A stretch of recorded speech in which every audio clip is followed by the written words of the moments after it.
Hello, everyone, and welcome to our daily show. My name is JT Foxx.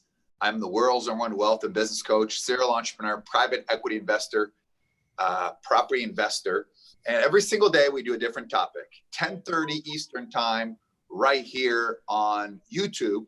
And at 3:30 Eastern time, we basically are on the Facebook fan page, and at 4 p.m. Eastern time, live business, no BS coaching as well. Today, the topic is property investing.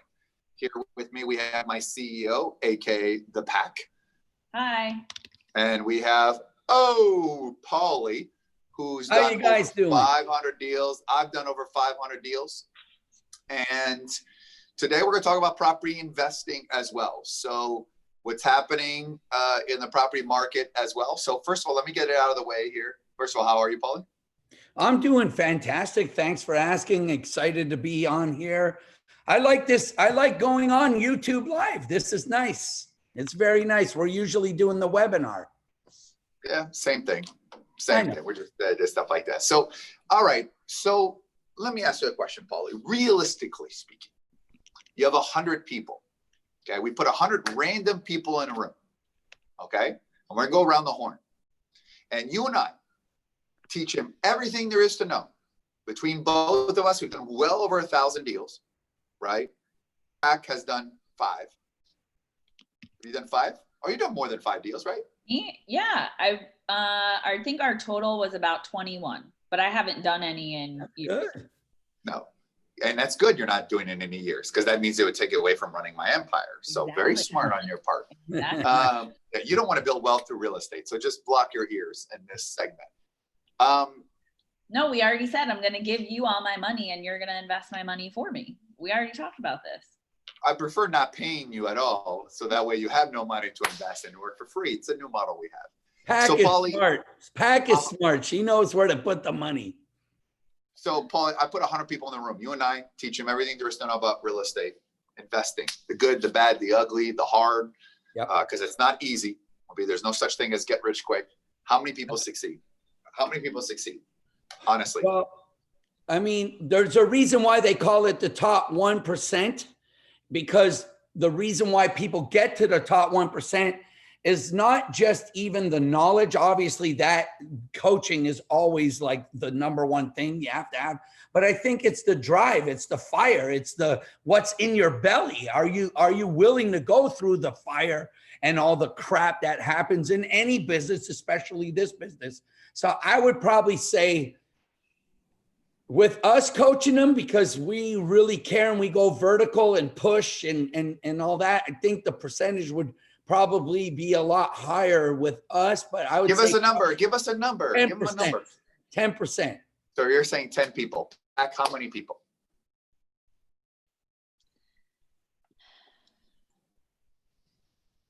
I don't even know if I would say 10.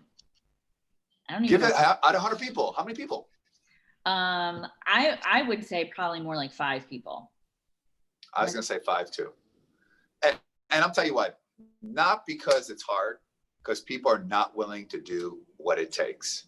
Okay. So let me be very clear. Let me tell you, all of you, what the key to property investing, and that's how I started. And by the way, that's what I'm doing now. And a couple of you were asking, what about the status of that Wheaton deal? They keep lowering the price by $100. And and there's no other offers on it as well. And so we submitted a lower offer than we did, probably making them very mad. But they could have been done. That for $10,000, they walked away.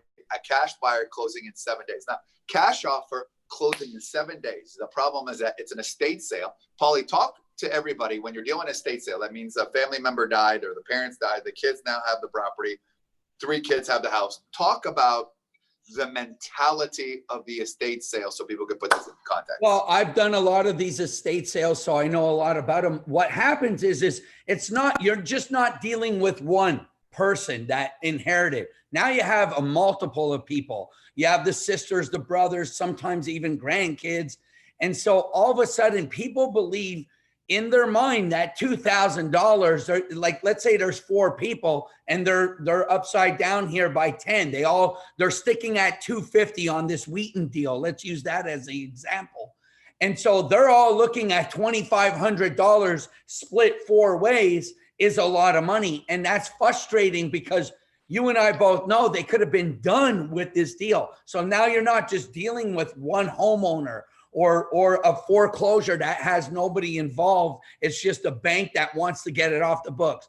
And so there's more multiple personalities, and these become drawn out. So do I believe we'll get the deal? Yes, but it might take another month and a half. But okay, so let's put it this way. So let's say we put an offer at 240. Yes. Okay, so in a way, why would we still put an offer, keep our offer at 240 when we know they've been able to sell? Now, mind you, we have to put $70,000 to $80,000 into the property. So fixed up, it is still worth it worth. But isn't there a psychological barrier that now they come back at our offer, that because it's taking a long time, which means that it may be pushing it into prime area, that should not be that we should maybe just walk away from that deal, or it would still be a good deal at 240, or part of it say, hey, go 237.5, which by the way, makes it even more mad. But in their mind say, hey, you could have had 240. You've waited 45 days, because now it's 45 days since the offer. They haven't done any 45 days, but they've lowered the property by $100. So that's, and I've never seen anybody lower a property for $100. And by the way, that just goes to show the type of buyers, sellers we're dealing with, right? Yeah. That they loaded it so it could be new in the MLS, but people are not stupid. But she probably said, hey, we need to lower this. We need to lower that. This property was under contract for $250, but that was before the coronavirus, yes. Right? And so you're probably dealing with some very unsophisticated, emotional people. And emotional people make a lot of dumb mistake in real estate. And that's what happens when you're dealing with these kind of deals, because you got to remember, they have an emotional attachment. And as investors, we don't. And so we have to kind of walk a fine line to not hurt their feelings about it. But, you know, we didn't have holidays in their house. We didn't see the grandkids grow up there and so on and so forth. So there is a fine line to kind of tread a little bit in between. And that's kind of like a juggling act. But you're right. I mean, if they came back at 240 now, after, you know, dealing with them for probably now almost 2 months, and I probably would say that I would just watch it. If they were willing to come down to 240 and it didn't sell, they'll probably have to list it there. And when they do, I think they'll end up lowering it even more. Yeah. Maybe we should go back. It's getting stale. It's getting stale on the market. And the worst thing for any real estate, I don't care what it is, multifamily, single family, office building, whatever. If it gets stale, you now cannot sell it for what you could have sold it if you priced it right. Let me call the realtor. So let me message the realtor to make the offer. What do we want to make an offer back again? So we went back and we did 37.5. Yeah, I would probably I would say, are you guys ready to take the 237.5? I wouldn't come up. Hey, can you put message the realtor and say, we're going to put the property at 237.5. Are you ready to make a deal? The listing is getting stale. Yeah. And if it was such a great property and such a great deal in the last 45 days, this is a cash offer, closing in 7 days, and be done with it. No inspection, as is, ready to go now, money in the pocket. See what they say. Well, here's the greatest thing is how we do deals. And this is great that this is happening on this Wheaton deal, because it shows people watching us that not necessarily you're going to get the deal on the first offer, sometimes the second or third, or the first month or the second month. I've gotten offers 6 months after that I started talking to people. And it's what you always say, JT, this is so true. It's in the follow-up and follow-through. Everything's in the follow-up and follow-through.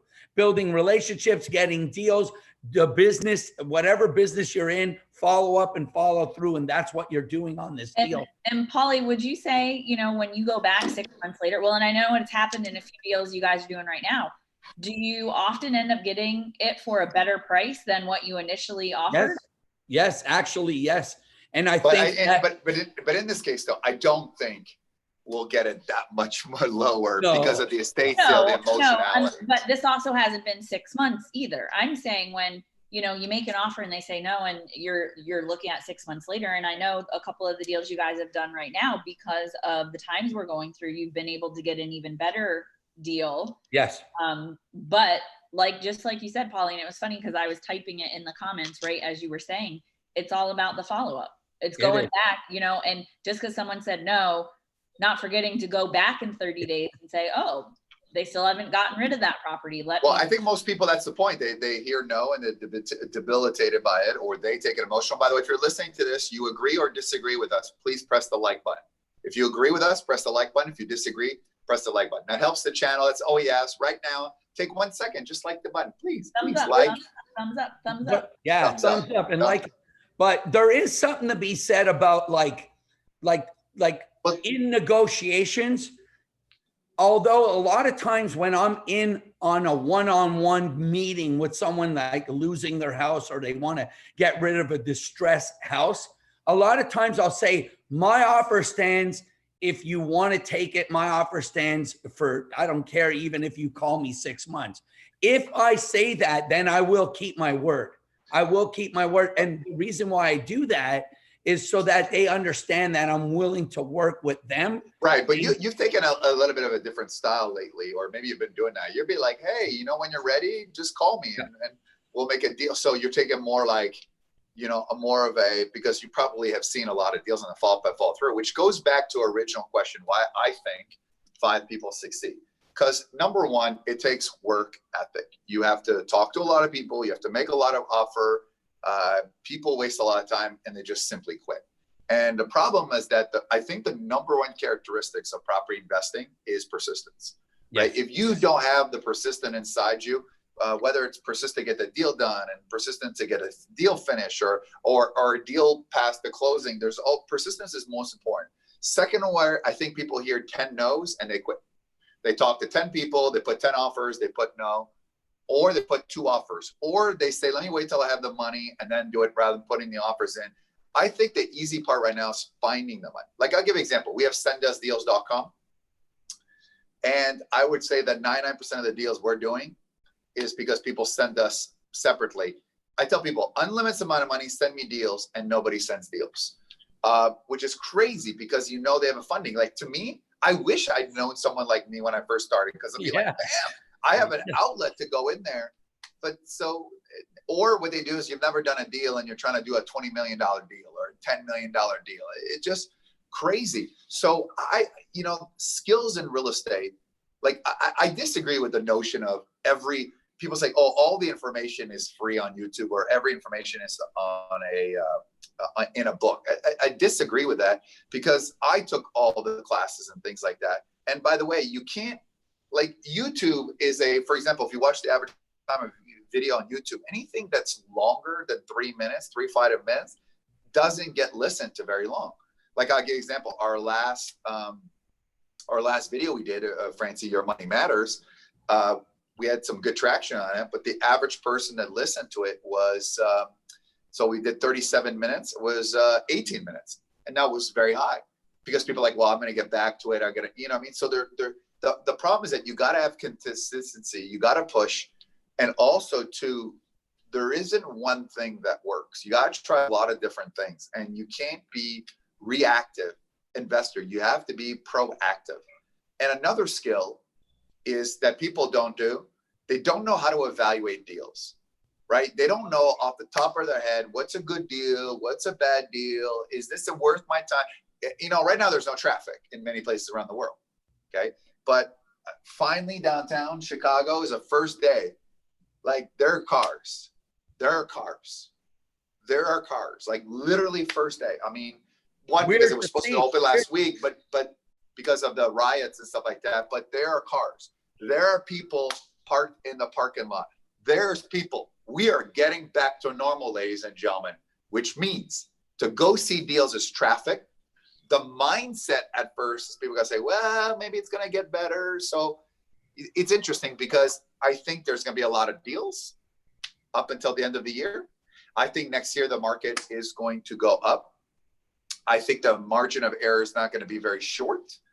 And I think that we are going to get back to normal a lot quicker than people thought, or that I thought, which is what I always said in terms of you never know what's going to happen day by week.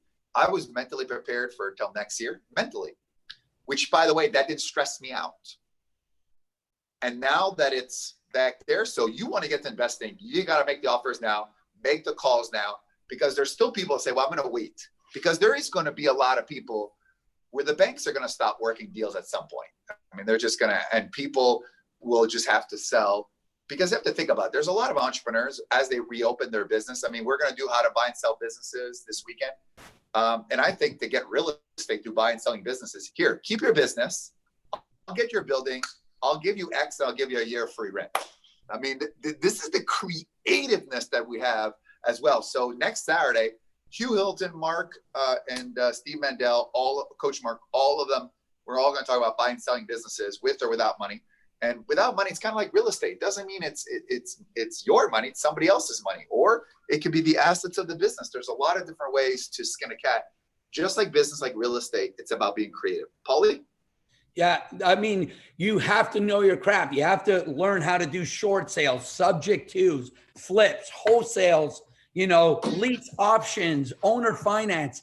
And once you understand that, when you go and see somebody that is in a distressed situation, you could give them options. And the more options you could give them, and the more you know your craft, the more you're going to get the deal. So though it's just common sense in a sense, but it's true.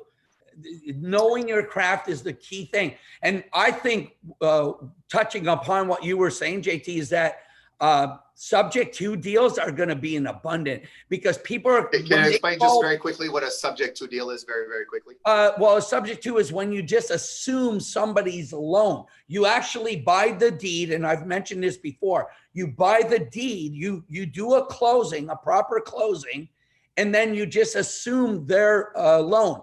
Typically they're behind, they fall behind. They don't have money for the deferred maintenance. They're behind 7, 8, sometimes 10 months. And you have to have enough money to come in there, catch them up, do a closing, fix up the house, and just assume their loan by paying their loan. So let's say their mortgage payment is $1,500. You make the mortgage payment, but it's still in their name. Now, I think a lot of the banks, technically there are some provisions on some banks, they don't allow you to do that and stuff like that. But I think a lot of banks will be like, hey, you could take this back, or you can have somebody pay. And I think that the banks will be a lot more. I mean, we're working on one of those deals, right, Paulie? We're about to take over this apartment unit building for no money, just by taking over. And the property's making $7,000 a month in cash flow. So it's making $7,000 already a month in cash flow. The owner just wants out because they've had it for a long time. And the problem is that it hasn't appreciated because they haven't increased the rents. And they're like, here, just take the building over, get me off that liability, because they're feeling too much pressure. What they did is they bought this building as an investment for themselves, but they have another job. This is not what they do for a living. And they don't want the pressure anymore. Is that correct, Paulie? That's exactly right. And, they're not investors. They went to a class, they went to an event, and they went and bought this building. And it's a beautiful building. It's a B-level building, very clean, built in 2005. So it's essentially almost new. It needs a roof though, because they had a 30-year a flat roof, and it's going to need a 30-year architectural roof. I don't like the 3 tabs. They wear out a lot quicker, but that's essentially the only thing wrong with the unit. And it's more or less older people that live there. So they always pay the rent, but they were scared to raise the rent to not lose these people, but they're way below rent. So we're going to creep the rent up a little bit, which is fair. That's fair game in real estate. If you have a great property and it's undervalued because the rents are under, you have to start pushing the rents up. And you're also slow. You're also slow playing this, correct? Of course. Going there. Yeah. First of all, you drove. It's 2 hours from your house. 2 hours, about an hour and 50 minutes. Right. So you drove there. You saw it. You met the banker. Take over. Now you're going back next week to go through the units. You could have done that all at once. What's your strategy with slow playing? Before you answer, if you want to please press the like button. In addition, for those who have Millionaire Flicks, there's 3 property courses. My First Million, how I did 500 deals in 5 years, and how to raise capital without any of your own money. The mindset, raising capital, how I found all my money. Those are 3 courses. If you don't have Millionaire Flicks, millionaireflix.com. It is 51 of my courses for only $20. So I don't get attacked about, oh my God, JT, you're too expensive. When I would go on stage and sell my program, one program for 5,000, get all of them, 4,000 hours. And there's also 20 shows on property investing for $20. And for those of you who have Million Flicks already, upgrade to level 2 and ask your real estate questions to Paulie every week. Upgrade to level 2. Upgrade to level 2. So you have any property investing question as well. Play the game, get in the game, ask the question. Stop being a fan. Start getting that coaching as well for very little money. Just upgrade level 2. I want you to do that the second you get off. Go ahead, Paulie. Press the like button, please, while you're watching it. So the biggest reason why I slow play it is because I don't want people to think I'm so excited I want this deal. That's the first rule in negotiations in anything you're negotiating.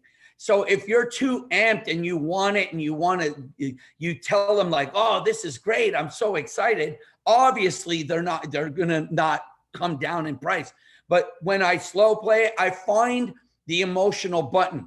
And I find that button that I'm like, look, the rents are low. The rents are low. And they always say, well, you could raise the rents. I'm like, well, why didn't you raise the rent? Why didn't they raise the rent? There's a reason why, because they didn't want to be hated by the elderly people there in that town. It's not a big town. So you were afraid to be hated. Now you want me to come in and assume that I'm going to speculate that I could just come in there and raise everybody's rent $100, $125 to where market value is? No. So I kept pressing the emotional button there. And that way they kept. Paulie, where's that idea of maybe, like if you raise rents, you might lose tenants? Or is it most people after they move out, get a truck in the aggravation that it's going to be too much work? Like where's that fine line? Because there's that fear. I imagine that person also didn't raise the fear because, oh, what if they leave and things like that? Where's that line between the fear of losing a tenant, which by the way, let's say you get $700 a month, right? Because you're trying to get an extra $50 to $100. Where's that line?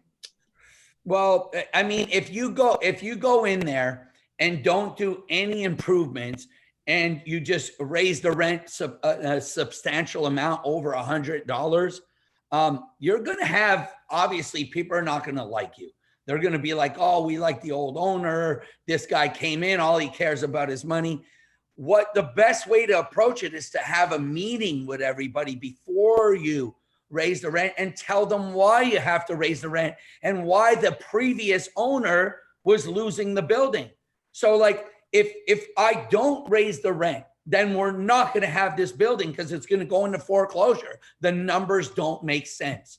And if you talk to people and you're you have great communication with them, I think they understand. And then you paint the vision to them on what improvements you're going to do. Like maybe a bigger laundry room, the roof, of course, the landscaping, the hallways, just making them brighter and nicer, more safer, those type of things. Maybe cleaning up, where everybody parks in the garage, things like that. You can add value and people see that you're trying, so they're okay with going up. But if you just go in there and you raise the rent, that's the fine line that you're talking about, JT, where people will say, well, I can't afford it. I don't want to do it. You're a bad guy. So you have to be able to communicate in any business. When you buy a business, let's say you're buying a business, JT, you buy a lot of businesses. You have to talk to the people that work there and get them on the same vision as that's the thing. If you don't have that inclusion as well, getting people, because there's sometimes that fear, oh, they're going to come in, they're going to do X. And that's in any part of any organization about change.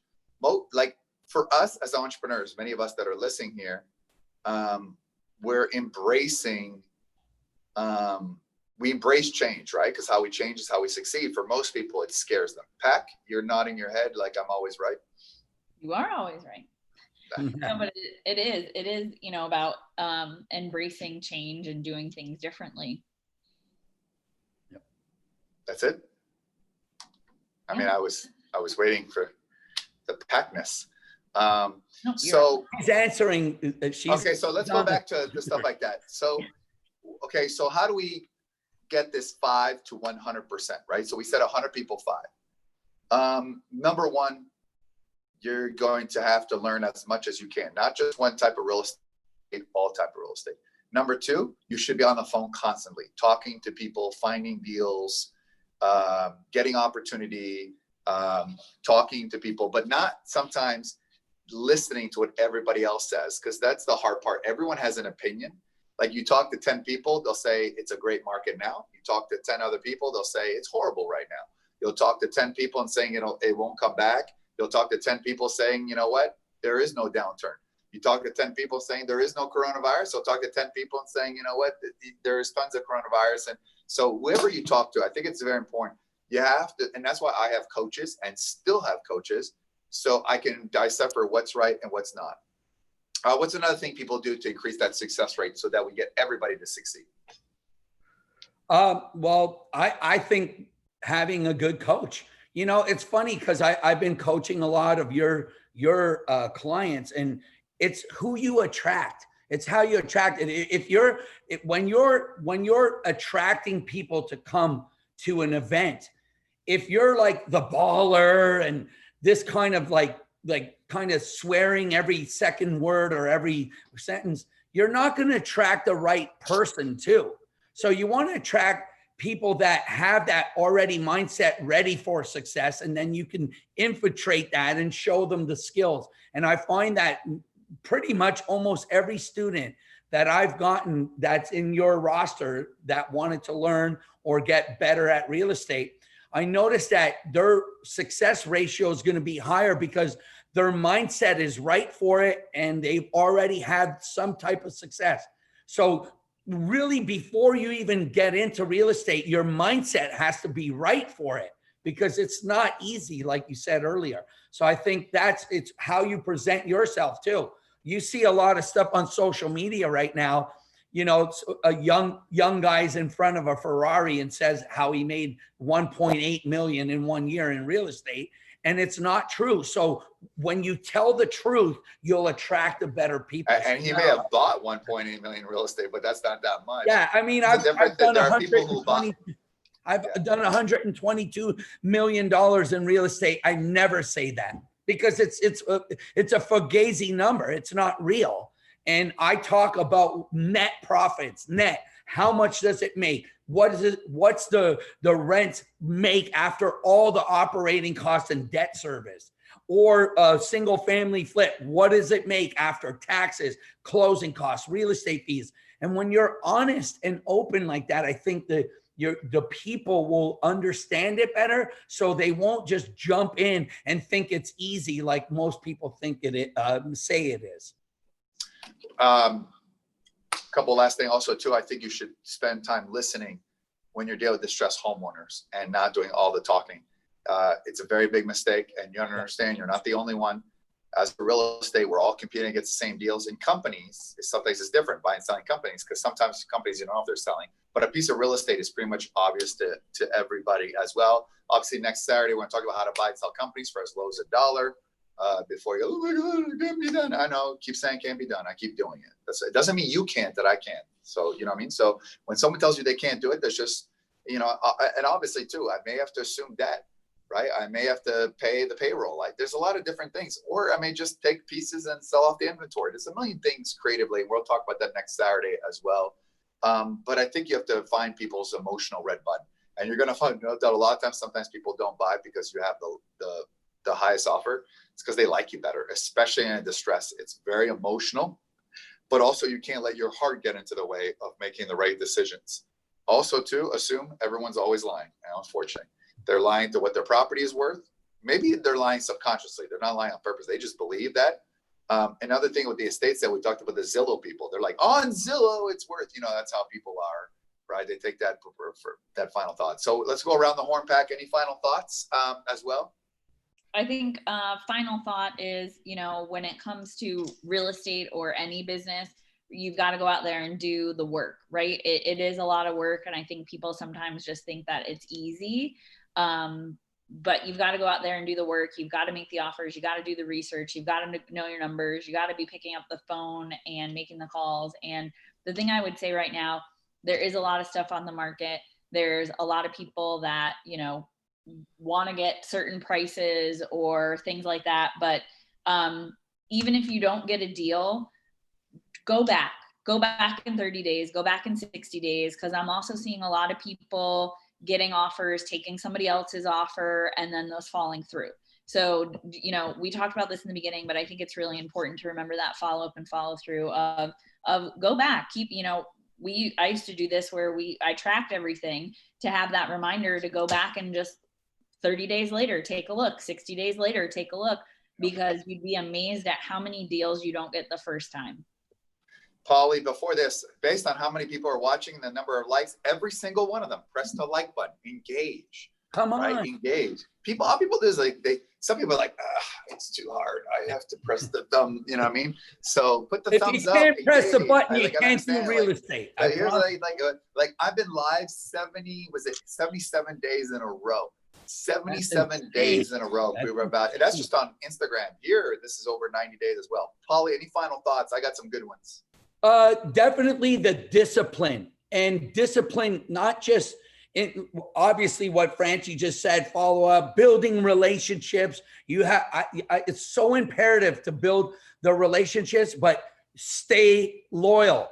Number one thing is stay loyal. I see so many investors, they'll get a deal from somebody. They'll tell them, hey, you're a great realtor. Thanks for bringing it to me. I'll give it back to you on the back end after I fix it. And then somebody offers to sell it for cheaper, and they'll save maybe a point and a half, and they stiff the person that brought them the deal. That's a great way to lose your reputation.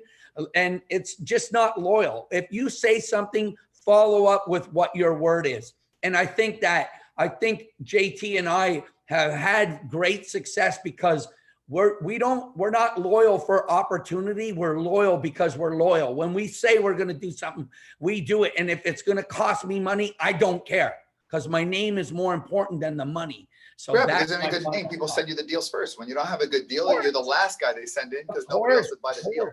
That's my final advice, by the way, I've got 3 property courses on Millionaire Flicks. You get all of them for 20 plus another 47 of them. There's about 20 plus shows on property investing. It's the Netflix of wealth. And if you're binging on broke flicks, that's probably why you're not earning your worth. If you go to Millionaire Flicks, feed your brain.